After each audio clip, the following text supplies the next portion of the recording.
இது மகிமை நேரம். கர்த்தரும் இரட்சகருமாகிய இயேசு கிறிஸ்துவின் இடைநேற்ற நாமத்தினாலே மகிமை டிவி நேயர்களை நான் வாழ்த்துகிறேன். இந்த மகிமை நேர நிகழ்ச்சியின் மூலமாக கர்த்தருடைய வார்த்தைகளை வசனங்களை உங்களோடு கூட தியானிப்பதிலே நான் மகிழ்ச்சி அடைகிறேன். பிரியமானவர்களே, கர்த்தருக்கு பயன்படுகிற பாத்திரம் என்பதை குறித்து நாம் தியானித்து வருகிறோம்.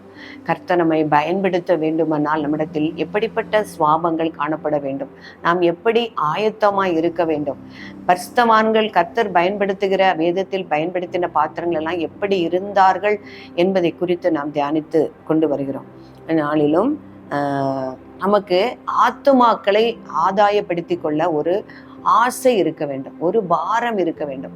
அப்பதான் அந்த பாரம் யார் யாருக்கு இருக்கிறதோ அவர்களை தான் ஆண்டவர் பயன்படுத்துவார்.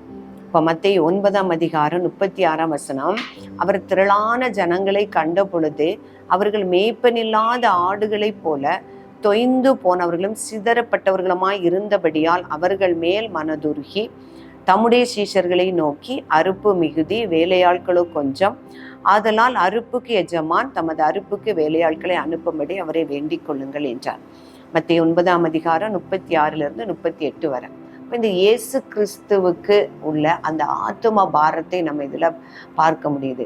அப்போ அவர் திரளான ஜனங்களை பார்க்கும் பொழுது அவருக்கு ஒண்ணு தோணுது, ஆண்டவரே இவங்கெல்லாம் மேய்ப்பன் இல்லாத ஆடுகள், யார் இவங்களுக்கு சுவிசேஷத்தை சொல்வார்கள், ரட்சிப்பின் வழியே சொல்வாங்க, பாவத்தை விட்டு மனம் திரும்புதலை குறித்து இவங்களுக்கு யார் சொல்லி இவங்களை திருப்புவாங்க.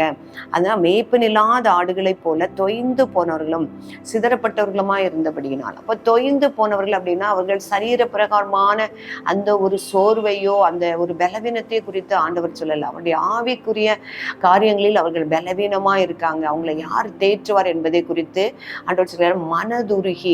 அப்ப மனதுருகிற தேவன் அவர்கள் மேல் மனதுருகி சீசரிடத்துல சொல்றாரு, அறுப்பு மிகுதி, வேலையாட்களை கொஞ்சம். அப்ப தேவனிடத்துல நீங்க வேண்டிக் கொள்ளுங்க, அறுப்புக்கு ஆட்களை அனுப்பும்படி அவங்களை வேண்டிக் கொள்ளுங்கள் சொன்னார். பார்த்தீங்களா, இது இயேசு கிறிஸ்துவுக்கு ஆத்துமாக்களின் மேல் உள்ள இது ஒரு பாரத்தை குறித்து பார்க்கிறோம். அதைத்தான் ஆண்டவர் ஒவ்வொருவருக்கும் நமக்கு சொல்லுறாரு. மனுஷன் உலகம் முழுவதையும் ஆதாயப்படுத்தி கொண்டாலும் தன்னுடைய ஆத்துமாவை இழந்து போனால் அது அவனுக்கு லாபம் இல்லை. அதே போல நம்முடைய ஆத்துமாவையும் காத்து கொண்டு நம்முடைய சகோதரர்கள், நம்முடைய வீட்டார், நம்மோடு கூட இருக்கிறவர்கள் ஒவ்வொருடைய ஆத்துமாவுக்காகவும் நாம் பாரப்படும் பொழுது அவர்கள் அழிந்து போவதை பார்த்து கொண்டு இருக்காமல் நாம் மனதுருகி அவர்களுக்காக நாம் பிரயாசப்படுகிற பொழுதுதான், பிரயாசப்படுகிற எண்ணம் நமக்கு இருக்கும்போது தான் ஆண்டவர் நம்ம பயன்படுத்துவாரு. இன்னும் மத்தேயு 18:15 சொல்றாரு, உன் சகோதரன் உனக்கு விரோதமாக குற்றம் செய்தா நீ ஒருவரும் இல்லாத போது அவனை தனியா அவனை அழைத்து கொண்டு போய் அவனிடத்துல அவனுடைய குற்றத்தை உணர்த்து. அப்போ அவன் உனக்கு செவி கொடுத்தால் உன் சகோதரனை நீ என்ன செய்யலாம், ஆதாயப்படுத்தி கொள்ளலாம் அப்படின்னு சொல்றாரு. அப்போ இயேசு கிறிஸ்து அந்த சமாரியா வழியா போகும்போது பாருங்க, அந்த சமாரியா நாட்டுல எப்படியாவது இயேசுவை அறிந்து கொள்ளணும், இரட்சகரை அறிந்து கொள்ளணும், அவர்கள் பாவ மன்னிப்படையணும், அவர்கள் விடுதலை ஆகணும், மனம் திரும்பணும், அந்த பரலோக ராஜ்யத்திற்கு தங்களை தகுதிப்படுத்தி கொள்ளணும் என்கிறதற்காக அந்த சமாரிய ஸ்திரீயை தேடி அவளுக்கு ஆண்டவர் அந்த ரட்சிப்பின் விசேஷத்தை சொல்றாரு. அதனால அந்த ஊரில் உள்ள ஜனங்கள் எல்லாரும் அவரை ஏற்றுக்கொண்டார்கள், மனம் திரும்பினார்கள், ஞானஸ்தானம் பெற்றார்கள் என்று பார்க்கிறோம். பிரியமானவர்களே, அப்போ கர்த்தர் போகிற இடங்களில் எல்லாம் அவர் ஜனங்களை பார்க்கும் பொழுது மனதுருகிறார். நாமும் இந்த நாட்களில கர்த்தரை அறிந்திருக்கிறோம், அவரை விசுவாசிக்கிறோம், அவர் இரட்சகர், அவரே என் பாவங்களை மீட்கிறவர், மன்னிக்கிறவர், எனக்கு நித்திய ராஜ்யத்தை தருகிறவர், அவருடைய இரத்தம் எனக்காக சிந்தப்பட்டது என்கிற எல்லா காரியங்களையும் நாம் அறிந்திருக்கிறோம், நாம் விசுவாசிக்கிறோம். இப்படி அறியாத ஜனங்கள் அந்த விக்கிரகங்களை நம்பி அந்த விக்கிரகங்களுக்கு பின்னாக அந்த இரட்சகரை மறந்து இரட்சகரை விட்டு விலகி நடக்கிற எத்தனையோ ஜனங்களை நாம் பார்க்கும் பொழுது அந்த கர்த்தரிடத்தில் காணப்படுகிற அந்த மனதுருக்கம் நம்ம ஒவ்வொரு இடத்திலும் காணப்பட வேண்டும். அப்படி இருக்கும் என்றால் கர்த்தர் நம்மை பயன்படுத்துவார். அவர்களுக்கு விசேஷங்களை அறிவிக்கவும், கர்த்தரை எடுத்து கூறவும், அவர்களை ரட்சிப்பின் வழியிலே நடத்தவும் கர்த்தர் நம்மை பயன்படுத்துவார். ஆண்டவர் தெரிந்து கொண்ட ஒரு பாத்திரம். நம்ம வேதத்துல பார்க்கும் பொழுது பவுல் அப்போஸ்தலனை அவருடைய உள்ளத்தில் உள்ள அந்த ஆத்தும பாரத்தை நம்ம வேத அப்போஸ்தல நடவடிக்கைகளை நம்ம வாசிக்கும் பொழுது, அவர் 3வது மிஷினரி பிரயாணத்தை முடிச்சு அவர் திரும்பி வரும்போது மிலேத்துங்கிற பட்டணத்துல அவர் எபேசு பட்டணத்தினுடைய மூப்பர்களை சந்திச்சு பேசுறாரு. அப்போ அந்த எபேசு பட்டணத்துல அவர் 3 வருஷங்களாக தங்கி இருந்து அவர்களுக்கு கர்த்தரை குறித்து, இயேசு கிறிஸ்துவை குறித்து அவர் உபதேசித்திருக்கிறார். ஆனாலும் அவர்கள் பின்வாங்கி போகக்கூடாதே, அவர்கள் இந்த ரட்சிப்பிலே நிலைத்திருக்க வேண்டுமே என்கிற ஒரு பாரம். அப்போ அவர் சொல்கிறாரு, நான் உங்களை குறித்தும் அந்த அந்த சபை, அவர் உருவாக்கி வச்ச அந்த சபை, அது இயேசு கிறிஸ்துவனுடைய சுய இரத்தத்தினால் உருவாக்கப்பட்ட சபை. அப்போ இவர் பவுல் அப்போஸ்தலர் வந்த பிறகு அந்த சபையை மேய்ப்பதற்காக அவர் மூப்பர்களை ஏற்படுத்தி வைத்திருந்தார். அப்போ அந்த மூப்பர்களிடத்துல சொல்றாரு, இந்த சபை இயேசு கிறிஸ்துவனுடைய அவருடைய இரத்தத்தினால் சுயமாக சம்பாதிக்கப்பட்ட சபை. நான் போன பிறகு இதுல வேற சுவிசேஷகர்களோ யாரோ உங்களை பின்வாங்கி வைத்து விடாதபடிக்கு நீங்க ஜாக்கிரதையா இருங்கள். அதாவது மந்தையை சிதறடிக்கிற ஓநாய்கள் வரும், அதனால நீங்க ஜாக்கிரதையா இருங்கள் என்று சொல்றாரு.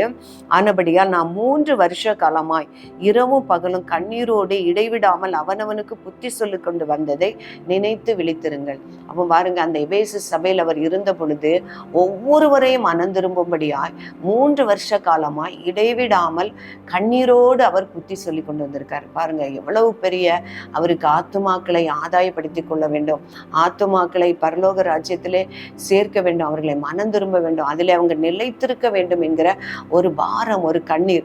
3 வருஷ காலமாய் இடைவிடாமல் நான் கண்ணீரோடு ஒவ்வொருவனுக்கும் நான் புத்தி சொல்லி கொண்டு வந்ததை நீங்க நினைச்சு நீங்க விழிச்சிருங்க, நீங்க பின்வாங்கி போகாதீங்க அப்படிங்கிற மாதிரி அவர் சொல்லிட்டு வர்றாரு. ஆனா அதுக்கு பிறகும் கூட அவர் அநேக நிருபங்களை அவர்களை ஒவ்வொரு சபைக்கும் எழுப்பி அந்த கிறிஸ்துவினுடைய அன்பையும் அந்த இதை விட்டு நீங்க விலகாதபடி உங்களை காத்து கொள்ள வேண்டும் என்று அவர் புத்தி சொல்லி கொண்டு வந்ததை நம்ம பார்க்கிறோம். இப்ப இயேசு கிறிஸ்துவன் சொல்றாரு, ஒரு அந்த மனம் திரும்பின பாவியை குறித்து லூக்கா 15ஆம் அதிகாரத்துல வாசிக்கிறோம். அநேக ஓமைகளை வைத்து ஆண்டவர் இதை அழகா சொல்றாரு.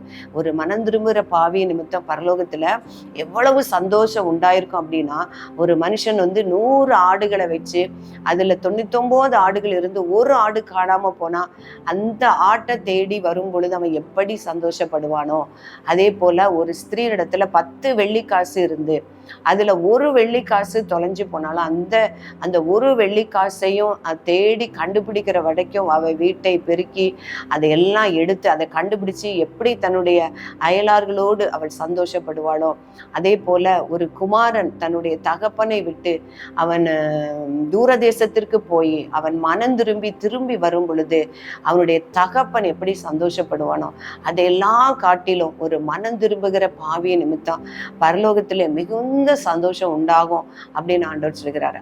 அதாவது இழந்து போனதை தேடவும் பாவிகளை ரட்சிக்கவுமே இயேசு கிறிஸ்து உலகத்தில் வந்தார் எழுதியிருக்கிறது. அவர்களுடைய முழு பிரயாசமும் அவருடைய முழு பணியுமே பாவிகளை ரட்சிக்க வேண்டும், பாவிகளை மனம் திரும்பி அந்த நித்திய ராஜ்யத்துக்கு நேராக அவர்களை கொண்டு செல்ல வேண்டும் என்றுதான் ஆண்டவர் அவர் உலகில் வாழ்ந்த நாட்களிலே இருந்தார். அவருடைய சீஷர்களுக்கு கற்றுக் கொடுத்தார்.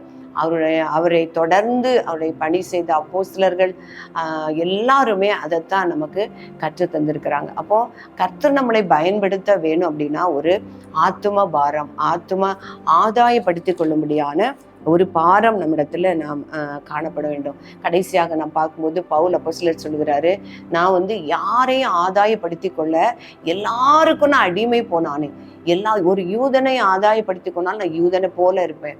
ஒரு நியாயப்பிரமாணத்திற்கு கீழ்ப்படிக்கிறவனை ஆதாயப்படுத்தி கொள்ளணும்னா நான் நியாயப்பிரமாணத்துக்கு கீழ்ப்படிந்தவனை போல இருப்பேன். அந்த நியாயப்பிரமாணம் இல்லாதவனை ஆதாயப்படுத்தி கொள்ளணும்னா நியாயப்பிரமாணம் இல்லாதவனை போல இருப்பேன். ஒரு பலவீனரை ஆதாயப்படுத்திக் கொள்ளனா ஒரு பலவீனரை போல இருப்பேன்.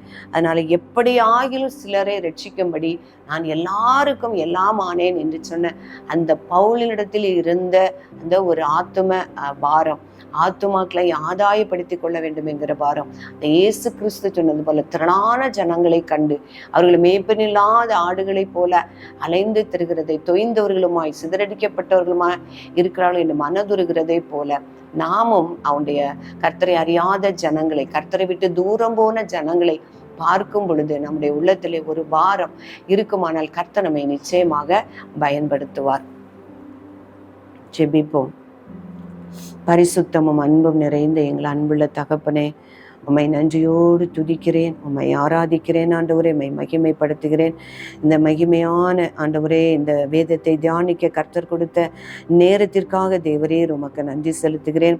ஆண்டவரே, நீர் பயன்படுத்தக்கூடிய பாத்திரமாக எங்கள் ஒவ்வொருவரையும் மாற்ற கர்த்தாவே, எங்களுடைய உள்ளத்திலே ஒரு ஆத்தும பாரம் வேண்டும் என்பதை குறித்து நாம் தியானித்தோம். ஆண்டவரே ஸ்தோத்திரம். உம்மிடத்தில் காணப்பட்ட ஆண்டவரே, நீர் தெரிந்து கொண்ட பாத்திரமான பவுனிடத்தில் காணப்பட்ட அந்த ஆத்தும பாரத்தை குறித்து தியானித்தோம். அதை எங்கள் ஒவ்வொருவருக்கும் நீர் தரும்படியாய் நாங்கள் ஜெபிக்கிறோம். நாங்கள் ஆத்துமாக்களை, ஜனங்களை பார்க்கும் பொழுது நிர்விசாரமாயிராதபடிக்கு அவர்களுக்காக மனதுருகி வேண்டுதல் செய்வோம். அறுப்பு மிகுதி, வேலையாட்களை கொஞ்சம், அறுப்புக்கு எஜமான் வேலையாட்களை அனுப்பும்படி அவரிடத்தில் வேண்டிக் கொள்ளுங்கள் என்று சொன்னபடி எங்கள் தேவனிடத்திலே நாங்கள் வேண்டிக் கொள்ளக்கூடிய ஆண்டவரே கிருபையும் எங்கள் ஒவ்வொருவருக்கும் தரும்படியாய் நாங்கள் ஜெபிக்கிறோம். சுவாமி, எங்கள் ஒவ்வொருவரையும் பயன்படுத்தும், வழி நடத்தும். இயேசு கிறிஸ்துவின் நாமத்தில் ஜெபிக்கிறேன் நல்ல பிதாவே.